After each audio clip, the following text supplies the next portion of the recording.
ಒಂದು 1/4 kg ನುಗ್ಗೆಕಾಯಿ, 4 tomato, ಒಂದು ಈರುಳ್ಳಿ, ಕರ್ಬೇವಿನ ಸೊಪ್ಪು, ಬೆಳ್ಳುಳ್ಳಿ ತೊಳೆದುಬಿಟ್ಟು ಈ ನುಗ್ಗೆಕಾಯಿ ನಾರೆಲ್ಲ ತೆಗೆದುಬಿಟ್ಟು ಕಟ್ ಮಾಡಿ ಸಣ್ಣಕ್ಕೆ ಒಂದು ಬೆರಳುದ್ದ ಕಟ್ ಮಾಡಿ ಇವಿಷ್ಟನ್ನು ಕುಕ್ಕರ್ಗೆ ಹಾಕ್ತೀನಿ.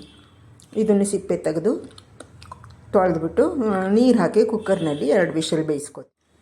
ಇದು ಮುಳುಗಷ್ಟು ನೀರು ಹಾಕಿದ್ದೀನಿ. ಇವಾಗ 3 ವಿಷಲ್ ತೊಗೊಳ್ಳೋಣ. ಕುಕ್ಕರಲ್ಲಿ ತಣ್ಣಗಾಗಿದೆ ನುಗ್ಗೆಕಾಯಿ ಮತ್ತು ಈರುಳ್ಳಿ, ಟೊಮೊಟೊ, ಬೆಳ್ಳುಳ್ಳಿ. ಇದನ್ನು ಮಿಕ್ಸಿ ಜಾರ್ಗೆ ಹಾಕಿ ರುಬ್ಕೊಳ್ತೀನಿ.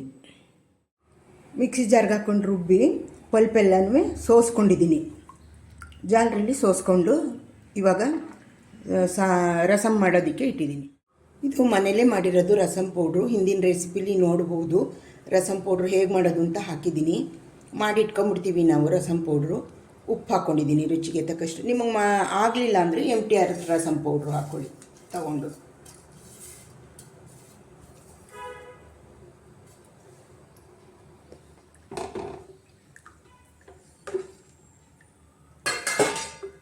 ಇದು ಚೆನ್ನಾಗಿ ಕುದಿ ಬರಲಿ.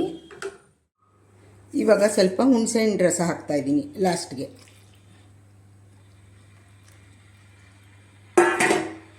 ನಿಮಗೆ ಹೇಗೆ ತೆಳ್ಳಗೆ ಬೇಕೋ ಹಾಗೆ ಮಾಡ್ಕೊಳ್ಳಿ. ನನಗಿಷ್ಟು ಸಾಕು. ಇದು ಚೆನ್ನಾಗಿ ಕುದಿ ಬಂದಮೇಲೆ ಒಗ್ಗರಣೆ ಮಾಡೋಣ.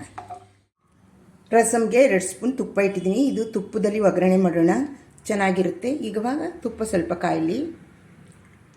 ಇಲ್ಲಿ ಬೆಳ್ಳುಳ್ಳಿ, ಮೆಣಸಿನ್ಕಾಯಿ, ಕರ್ಬೇವಿನ ಸೊಪ್ಪು ಹಾಕ್ಕೋತೀನಿ, ಹಿಂಗೆ ಹಾಕ್ಕೋತೀನಿ. ಬರೀ ಸಾಸಿವೆ ಜೀರಿಗೆ ಮಾತ್ರ ಹಾಕ್ತೀನಿ. ಇವಾಗ ಹಾಕೋಣ. ತುಪ್ಪ ಕರಗಿದೆ.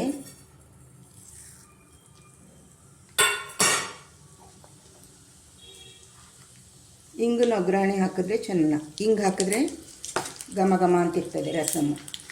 ನಿಮ್ಗೆ ರಸಮ್ ಪೌಡ್ರ್ ಮಾಡೋಕ್ಕೆ ಬರದಿದ್ರೆ MTR ತಗೋಬೋದು ಬೇಕಾದರೆ. ಹಿಂದಿನ ರೆಸಿಪಿಲಿ ಮಾಡಿ ತೋರಿಸಿದ್ದೀನಿ ರಸಮ್ ಹೇಗೆ ಮಾಡೋದು ಅಂತ, ನೋಡ್ಕೊಳ್ಳಿ. ಇದು ಸ್ವಲ್ಪ ಚೆನ್ನಾಗಿ ಕಾದ್ಮೇಲೆ ರಸಮ್ಗೆ ಹಾಕ್ಬಿಡ್ತೀನಿ. ಇಷ್ಟೇ. ಇದು ಮುದ್ದೆಗೂ ಚೆನ್ನಾಗಿರುತ್ತೆ ಮತ್ತು ಅನ್ನಕ್ಕೂ ಚೆನ್ನಾಗಿರುತ್ತೆ. ತೆಳ್ಳಗೆ ಮಾಡಿರ್ತೀವಲ್ವ, ಮುದ್ದೆನೂ ಊಟ ಮಾಡ್ಬೋದು. ಇಷ್ಟಾದರೆ ಸಾಕು. ಇವಾಗ ರಸಮ್ಗೆ ಹಾಕೋಣ.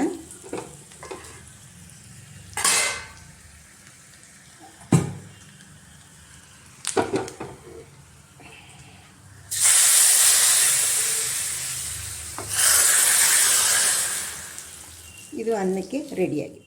ಮೇಲೆ ಸ್ವಲ್ಪ ತೊಳೆದು ಕಟ್ ಮಾಡಿರೋದು ಕೊತ್ತಂಬರಿ ಸೊಪ್ಪು ಹಾಕಿದ್ದೀನಿ.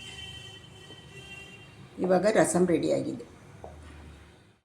ಈ ರೀತಿ ರಸಮ್ನ ಸರ್ವ್ ಮಾಡ್ಕೊಂಡಿದ್ದೀನಿ ಮಧ್ಯಾಹ್ನದ ಊಟಕ್ಕೆ. ನೀವು ಈ ರೀತಿ ರಸಮ್ ಮಾಡ್ಕೊಂಡು ನೋಡಿ, ಚೆನ್ನಾಗಿರುತ್ತೆ ಈ ಚಳಿಗಾಲದಲ್ಲಿ ಊಟ ಮಾಡೋಕ್ಕೆ.